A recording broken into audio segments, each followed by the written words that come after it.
Coming up on Breeze TV. Find out which JMU landmark is getting a facelift and how it may be impacting future events. I'm here at University Recreation Center with a group of dancers. Guys, what are you all doing here today? We're Newscast for a day. Plus, we have the final results from this week's SGA elections. Your friends, your neighbors, your news. This is Breeze TV. Live from the Allison B. Parker Studio in the School of Media Arts and Design at James Madison University, this is Breeze TV.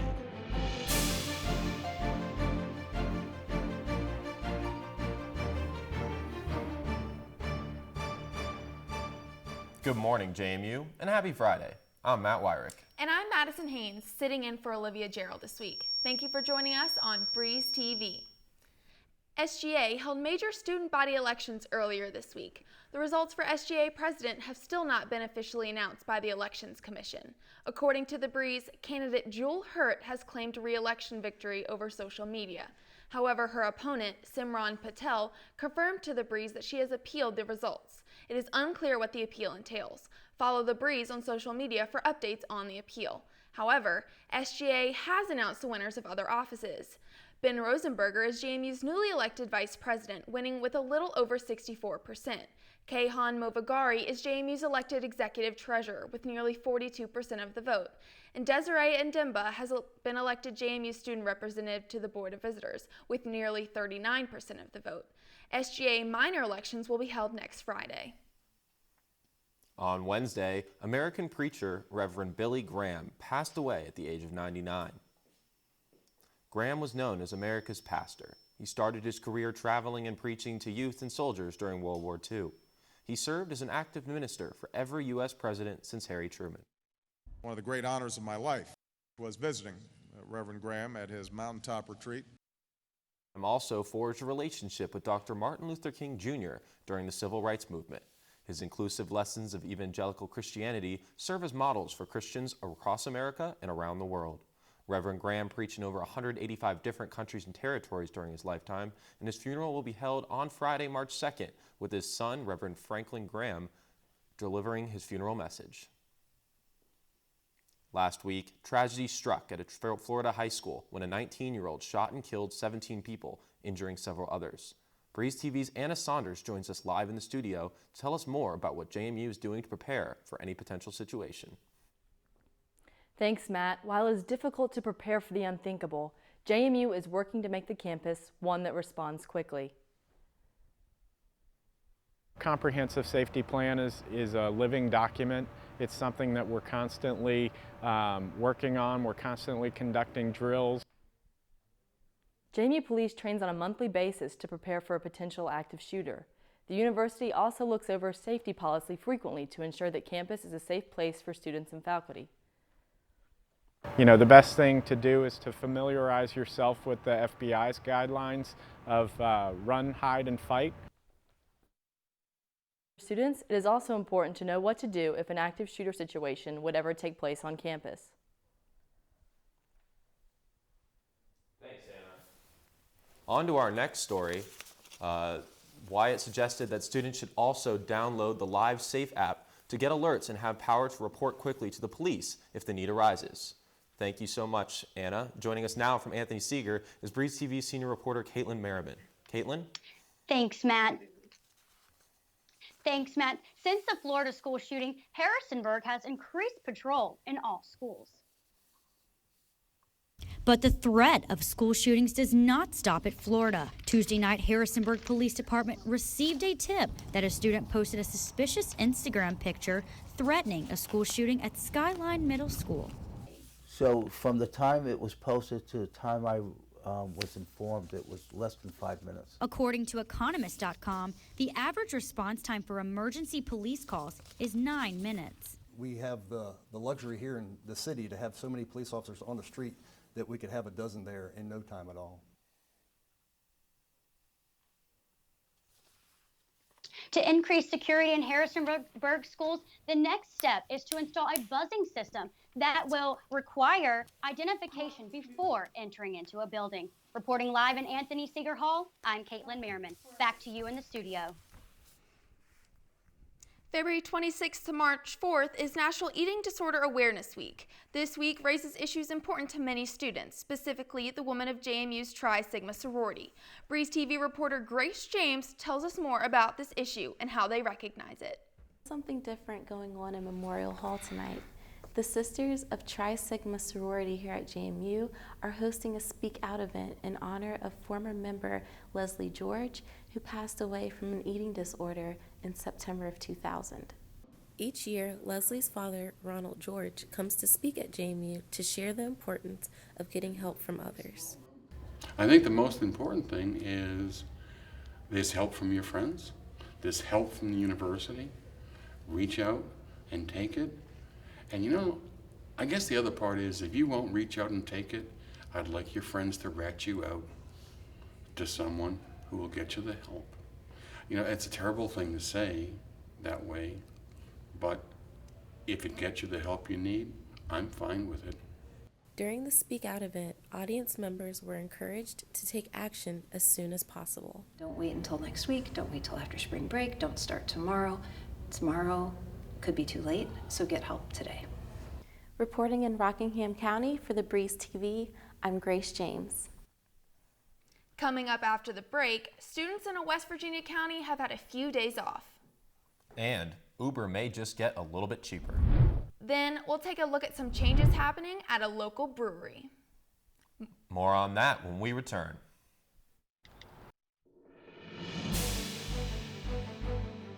Live from the Allison B. Parker studio in the School of Media Arts and Design at James Madison University, this is Breeze TV. Schools in West Virginia will be closed for the next 2 days due to a statewide teacher strike. Teachers and school service personnel across West Virginia took to the streets to protest pay and issues with health insurance. Governor Jim Justice signed a new law Wednesday giving more than $119 million in pay increases to teachers, service personnel, and state police over the next 3 years. But the teacher unions are claiming that the bill isn't enough. I think they need to stay out as long as it takes to get it done. Parents of students are overall supportive of the walkout. However, the state attorney general says the protest is illegal. All 55 West Virginia school districts canceled school Thursday in anticipation of the walkout. You may have noticed that many of your events typically held in Wilson Hall have been moved to Memorial Hall or other locations. For the first time since 1931, Wilson Hall is getting a bit of an upgrade. The renovations will provide an upgrade to the historic building. Since it typically holds larger events, JMU staff has been working to switch events to other suitable locations, specifically Memorial Hall. More of a domino effect for the things that get moved then from Memorial to make room for those 3 events a week that were happening in Wilson that are fairly high profile, larger audiences. The renovation is a $16 million project which will restore Wilson and make it the future home of JMU's history department. While Wilson Hall is currently off limits, students can expect most events to be in Memorial Hall or the ballrooms of Madison Union and Festival. On Wednesday, Uber unveiled a new service for their customers. The ride-sharing company announced its new branch called Express Pool. Just like a carpool, customers who ask for Express Pool rides will share a car with nearby customers going to the same area. Uber states that fares for Express Pool could be up to 75% lower than an UberX ride. Uber Express Pool has been testing in San Francisco and Boston since last year and will launch soon in Washington, D.C., Miami, Denver, Philadelphia, and Los Angeles.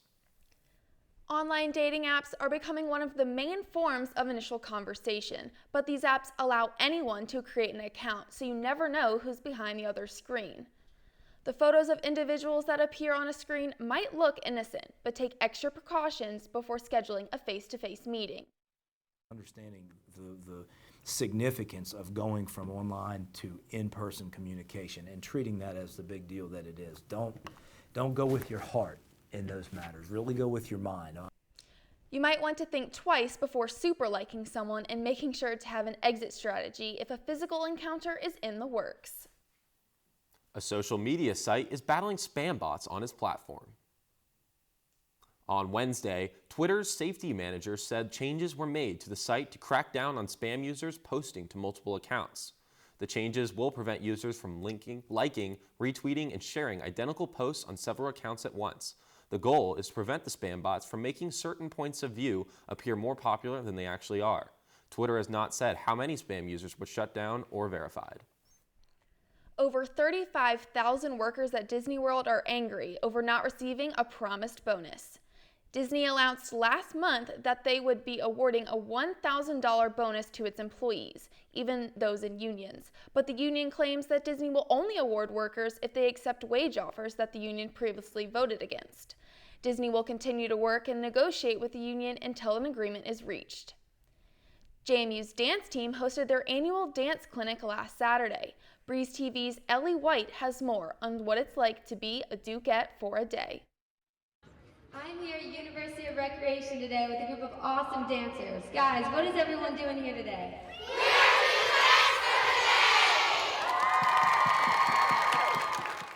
For the past 10 years, dancers of all ages have come to participate in the annual clinic with JMU's dance team.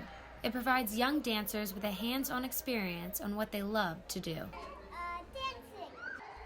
The event was so large this year that it actually got to the point where they had to turn people away. In previous years, we've had to host it at an outside facility, but it's so great that JMU has given us the opportunity to be here in UREC.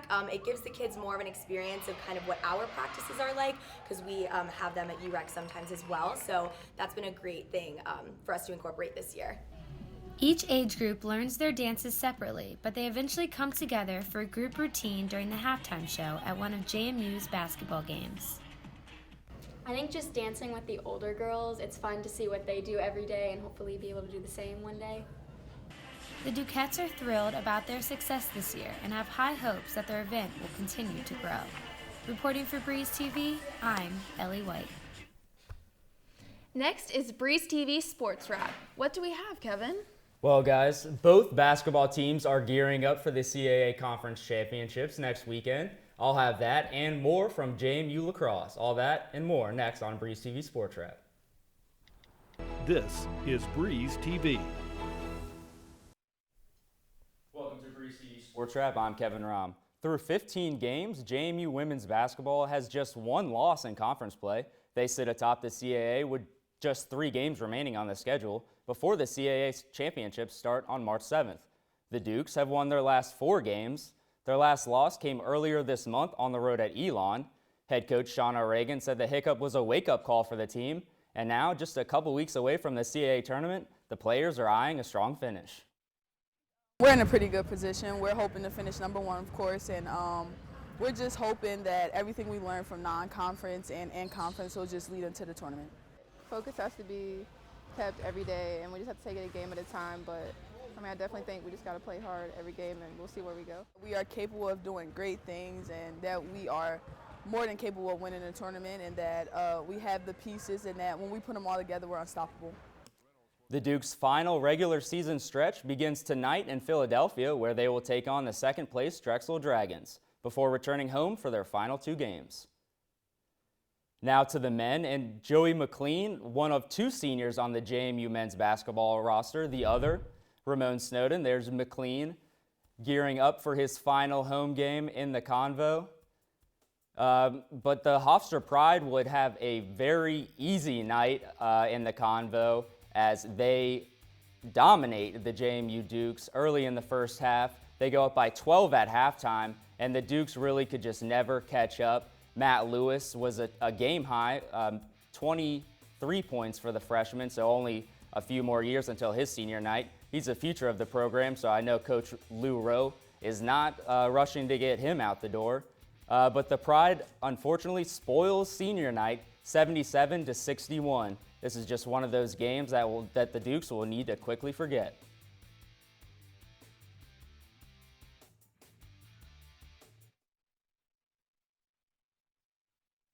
Get back tomorrow, figure out what exactly what it was, and watch film, and just critique each other, and just get ready for it, and then get ready for the game Saturday.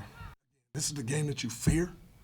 But this game happens. It happens. It happens. You don't want, what you don't want to happen is for snowball, for stuff to become habits. We have to get back to work, and we got to focus on Delaware. I don't think we did anything good tonight. I don't think we played our brand of basketball, but if you want a positive, the positive is that I don't think that was us that was out there tonight, and I got to get back to making sure that that wasn't us, that we don't make that a habit. JMU now sits 9th in the CAA, so the Dukes will have a tough slate in the conference tournament if they cannot improve in their final 2 games. Now to JMU women's lacrosse. They are now 3-0 after the Dukes dominated the University of Connecticut 21-9 in a neutral site contest on Sunday in Maryland.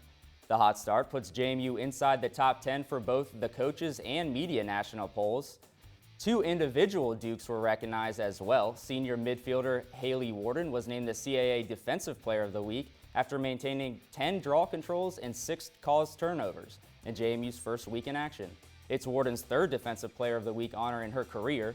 The other honored Duke picked up her first career weekly honor. Senior midfielder Elena Romsberg was named the CAA Player of the Week after finishing with 9 goals and an assist. No one else in the country is doing what we're doing, and so to have that mentality just helps us focus and take every day at a time and focus on us and the game plan. The Dukes' next 2 games will be on the road, but they will return to Centera Park March 7th to take on 15th ranked Penn State. The NBA's new All-Star Game format was on display last week. It's no longer East versus West. Instead, it's the first year teams were picked in a draft. Captains Stephen Curry and LeBron James must have had fun putting these dream teams together. But make no mistake, it wasn't just fun in games. Players on the winning team get an extra $100,000. So these guys were competing. LeBron easily gets to the rim there, but Steph Curry would have a quick answer. He does that a lot, knocks down the 3. Now, late in the 4th quarter, LeBron puts his team up 3. Steph Curry trying to have another answer to take the lead, but the defense is just suffocating. He passes it to DeMar DeRozan, who can't even put the shot up on time. And Team LeBron wins 148-145, and all of his teammates are going home with a little extra cash. And after taking the first half of the week off, last night it was business as usual in the NBA. Bradley Beal and the Wizards taking on the Cavs in Cleveland. Beal getting started early, late in the second here. He had a team-high 18 points. No John Wall, no problem for Washington. They've won 8 of their last 10 games. LeBron, once again, scored the Cavs' final 14 points in this game, but it was not enough. LeBron gets to the rim here again. Look out below. Bradley Beal almost got caught. Now, late into the 4th, Bradley Beal, like I said, sealed the deal. He had a team-high 18 points, gets to the rim, puts the Wizards up, and that will do it in Cleveland. The Wizards win 110-103. Tiger Woods made his 2018 PGA Tour debut last week at the Genesis Open, but his return to the game continues to be a struggle. Woods missed the cut after shooting a dismal 5/76 in the second round, and he was hoping to bounce back this week at the Honda Classic. Opening round, nice birdie putt there. He started on the back 9. Now let's test out the wedge from about 100 yards out. Puts it to within just a few feet. He would knock that in for another birdie, but he got into some trouble here on the 3rd. Leaves the sand shot a little bit short. He would also leave the chip from there short. And now to try and save with the bogey, but he just cannot get the focus to put the flat stick, use the flat stick and put it in the hole. Woods finishes the day with an even par 70, so not too bad. His second round gets underway today at 12:35. Tiger not the only big name at the Honda Classic. Rory McIlroy also playing, teeing off here, trying to coach his ball away from going where it did end up, and as usual, the ball did not listen. It actually ended up hitting a spectator, but there's nothing a free signed glove can't fix. Rory couldn't stay consistent on the day, but he has a nice shot here from the bunker, and it was a little bit better than Tiger's. But Rory McIlroy finishes the day 2 over. And you got to check out this next shot from Louis Oosthuizen from the bunker. He said, I could do better than Tiger and I could do better than Rory. I'll just make it easy and just put it in the hole. The South African shoots a 3 under 67 and finishes in the top 5 on the leaderboard. Earlier this week, the NCAA announced that the Louisville men's basketball team would have to vacate its 2013 national championship and 2012 Final Four appearance. The decision was handed down after an investigation found that a member of the staff was providing prostitutes and strippers to players and recruits. Former head coach Rick Pitino has made it clear he had no idea what was going on during his tenure. It serves no purpose now for me to argue the unjust ruling of the committee members. The NCAA cannot rewrite history by taking a banner down. Our players won those games by outplaying outstanding opponents, and to say I'm proud would also be an understatement. Was poor judgment used? Without question. But we monitored social media every day, taught life lessons on a daily basis. We preached treating women with dignity and playing with everything you have for the name on the front of the jersey. Louisville is the first program in modern NCAA history to have a national championship vacated. And you see there, Rick Pitino actually got a tattoo of the 2013 victory, and I don't expect that tattoo is going anywhere anytime soon. That's it for sports this week. Back to you, Madison and Matt. Coming up after the break, a donut shop celebrates its birthday. A grant helps people over 50 stay healthy. And we'll take a look at how a llama rescue farm serves the community. More on that when we return. This is Breeze TV. Harrisonburg's Wolf Street Brewery changed ownership last November, but the changes are still not over. The new owner, Jeff Moons, wanted to ease customers into changes, such as a new name. He decided to incorporate his last name into the new business, Restless Moons. The word restless made a lot of sense to me, because to be honest, one of the problems that I had up in my desk job in DC was I felt incredibly bored most of the time, and I felt the constant need to be doing something more with myself. The brewery will celebrate its reopening with a new release of 5 new beers, live music, and food vendors. Restless Moons is scheduled to have their grand opening this Saturday. Breakfast cereal Lucky Charms has added a new addition to its iconic collection of marshmallows for the first time in a decade. General Mills says that the new marshmallow, a unicorn, was inspired and created by kids. The purple and blue unicorn will be replacing the hourglass marshmallow when the updated Lucky Charms hit the store shelves.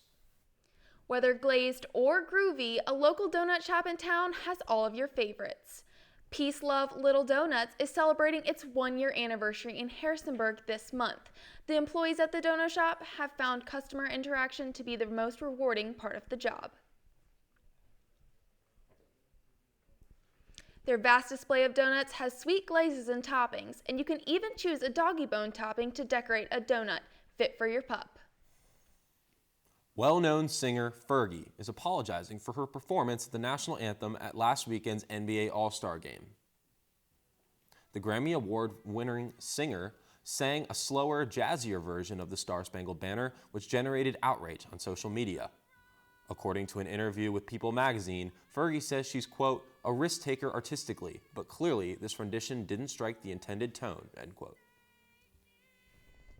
For some adults over 50, working out can be hard and sometimes feel impossible, but Harrisonburg's Park and Recreation Center wanted to make the impossible simple again.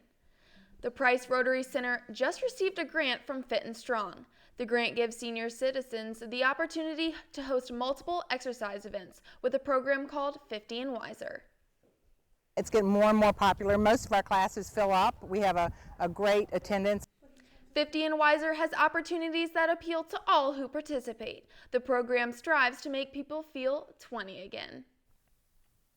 Has shopping for the perfect fitting pair of jeans been a hassle? Well, these new high-tech leggings from the company Like a Glove might be exactly what you need. The leggings connect to an app via Bluetooth where it displays a list of the most recommended jeans for your body type. Stand straight, press measure, and stay still for 5 seconds. Can you feel it scanning? Nope. At $68, the leggings are a bit pricey, but owning a pair could mean the end of hours in a dressing room. A farm 45 minutes outside of Harrisonburg has found a unique furry focus. I got an inside glimpse at what a life with llamas is actually like. Posey This Is It is not your typical farm. Run by Joyce Hall, the farm is home to a couple of cats and 27 llamas. Duet and Cinnamon Bear and Star. The first llamas arrived on the property in 1994, and it has been a llama farm ever since. Diagonal and Cocoa Puff. They were both women and they were pregnant. Joyce and her daughter Jamie have dedicated their lives to llamas. Many of the llamas on the farm were rescued from other homes. Now they are used to help others in need. These animals have an unusually good understanding of the special needs child, and they really are wonderful for them to work with. Joyce loves the llamas like her own kids, and even lets them come inside on occasion. Duet comes down for her morning breakfast in the house. While tending to 27 llamas seems daunting, Joyce doesn't see it as a task. I just love what I do. I love sharing with people the animals and farm life, and this is my thing. Joyce at Posey This Is It Llama Farm welcomes anyone with a bag of apples or handful of carrots. And the llamas wouldn't mind either. You know, I had never seen a llama in my life, and then going to the farm and seeing 27 in one day was like a life-changing experience. It was pretty thrilling, I have to say. There were so many weird names too, I couldn't believe it. It was probably the best experience I've ever had. Pretty much, yeah. Well, that's all for today, guys. Until next week, thanks for joining us on Breeze TV.